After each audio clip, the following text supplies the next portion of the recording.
Alright, we got My Embarrassing and Weird Old Art by LMES Studios. So, let's get into this. Not alone, I'm here by myself. I'm live with Chris right now, as you can see from the top corner. So, let's get into this, man. I got up this morning and I said to myself, you know what would do wonders for my self-esteem? Showing over 300,000 people my absurdly embarrassing old art from animation school that I probably should have learned by now. Hello, my geeks and peeps, my explainers and entertainers, my little oodle lollies, Rebecca Parham here. Many people ask me if I went to school for art and animation. School? I'm a part of the animated storytelling community on YouTube. You think I went to school? Actually, you'd be right. I did go to school for this. General run-through of my college education, go! I graduated high school and went to a local private university to study theater. After an intense year of theater and music classes, I realized I wanted to fulfill my childhood dream of becoming an animator. So I then took a year of nothing but art classes, built up a portfolio, and got accepted into Ringling College of Art and Design. Kind of known for their animation program. Kind of considered one of the best in the world. Now, at Ringling, at least while I was there, you didn't just jump into animation the first day. No. You had to take a whole bunch of weird art and design classes just to prepare you for the animation program. And I'll be honest, guys, I don't think it was my art skills that got me accepted into that school. I think it was my good grades and theater experience, because I was absolutely not the best drawer in my class. I was actually one of the worst. So that first year and a half of weird art classes, I am more than certain that I made my fair share of terrible art. Cutting to the chase, Ringling is in Florida, and my family used to own a townhouse in Florida for business trips, and sometimes my college stuff would end up there in between school years. Recently, we sold that townhouse, and the current owner sent me back some of my personal items that were left there. So guess what came in the mail for me nearly 4 years after graduation? A big old portfolio case filled with art from my first year and a half of animation school. Did you receive And guess what we're doing? I'm pretty sure you have to receive That's right, we're gonna open up this bad boy and we're gonna try and embarrass the hell out of me.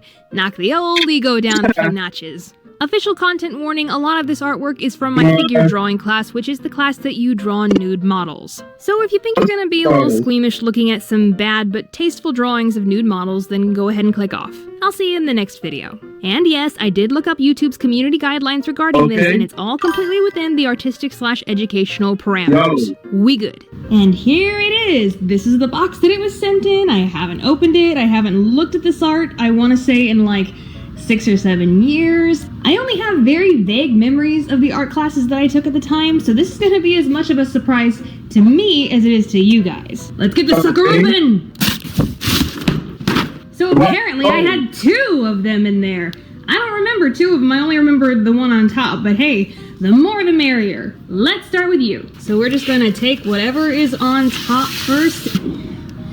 Oh, we're gonna start things off with some really awful figure drawing. And this was a homework assignment where you had to take a piece of artwork that already existed and try to recreate it, but it had to have, like, naked humans in it. Although, as you can clearly see, I was a little shy at the time about drawing the bits. We're moving on. Okay, so let's just start pulling a whole bunch out at once. Oh my gosh.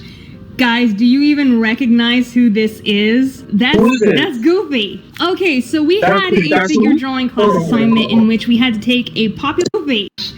Guys, yeah, I see, that's Goofy. Do you even recognize who this is? That's Goofy. Okay, so we had a figure drawing class assignment in which we had to take a popular cartoon character and basically give them a skeleton, like figure out what the skeleton underneath the body would look like, and I just chose Goofy. I had to figure out how exactly that skull would work. Good lord, this is awful. But this is actually a very common practice that a lot of like animation artists do. What did I even get on that? Ooh, I got an A. My teacher was very forgiving. This is a skeleton thing of the Jesus Christ one that I did, the one that I showed you earlier. You see, it's very important to understand the bone structure beneath the skin to really understand how to draw the human body. Okay, I remember my teacher actually like really liking this one because I was really awful in that class. I was really terrible, and the first time I ever got like any sort of praise from my teacher was I think on this one. But just, why did she praise me? This is so bad. Always have the trouble with the feet. Oh, I remember this model. She was really cool. She brought her dog with her one day to class, and the dog was just so well behaved and so well trained that they let the dog sit in her lap while we did a gesture of her. So that's really cool. Now, what in the world are these things? This was the type of assignment where they gave you like a whole bunch of words, and you had to figure out the line or the pattern or the design that best represents that word. Angry. Are the scribbles over there? Yeah, okay. Claw marks. Rawr. Oh, here's a winner right here. What does fat look like to 20-year-old Becca? 20-year-old Becca? Looks like the Eye of Sauron. Bored, like everybody who's watching this video. Does that represent how you guys are feeling right now? This looks like a really weird game of Mahjong or something. Happy! The feeling millennials never feel. Happy. Do you feel that way, guys? Yeah. No? Good, we're on track. But in all seriousness, this is actually a really good exercise because it helps you better visualize certain descriptive words and really bolsters your creativity a little bit. Block people, because we're all just a bunch of blocks put together. Oh yeah, this girl, this was Halloween day and she was in costume, so we did all of this in her costume. And I think what her costume was, it was like a half woman and a half guy, and she just happened to have like mostly the guy side turned towards me. Oh my gosh, guys. No mouth. This is where it all started, and this is what your hands look like when you're in a figure drawing class. And here's your nightmare fuel for the rest of your days. This was actually a similar exercise to giving a cartoon character a skeleton, only I think this was Stewie Griffin, and I had to give him... Yeah. See the resemblance? It does look like Stewie Griffin a little bit. Muscles, but like... A little bit. Why did I give him like a more realistic nose and more realistic... Yeah. Yeah, lips? I don't understand that. But this is another one of those learning exercises where you had to know all of the muscles of the human body so you can better draw the human body. So just important stuff. Even if it is really creepy. Oh no, wait, this is the one. This is the one that I got like a lot of praise from my teacher on. This is the one where I finally thought, hey, maybe I can do this. Maybe I'm not so awful. Yeah, this one's better than most. It's not good, but it's better than most. Random poses that prove I did not belong at this school. Yay! More really bad gestures, more really bad gestures. P.S. All completely necessary to being a better artist and animator. Okay, if you guys thought that Stewie Griffin thing was nightmare fuel, you ain't seen nothing yet because the Peace Day Resistance. What was this? Whoa. I think, look, I even gave it like a leaf. What? Rebecca, you draw the breast, but you don't draw the junk. Okay. Oh my gosh. That was cool. Yeah. No bad. I remember this to be was another exercise in like muscles and skin, and we had to take somebody else's cartoon character that they chose from previous assignments and like draw a Dee Dee from Dexter's Laboratory. And I don't know what I made her into. Like, are these like supposed to be dreadlocks? What? And why is one forearm so much bigger than the other? And what's with these like frog fingers and the frog toes? I have no idea what I was thinking. This is super creepy. Yeah. I never want to see this again. So now we have this bad boy, and he was heavy. Alright, what have we got here? Whoop, these are big books, and ooh, we're going to pull out something colorful. What?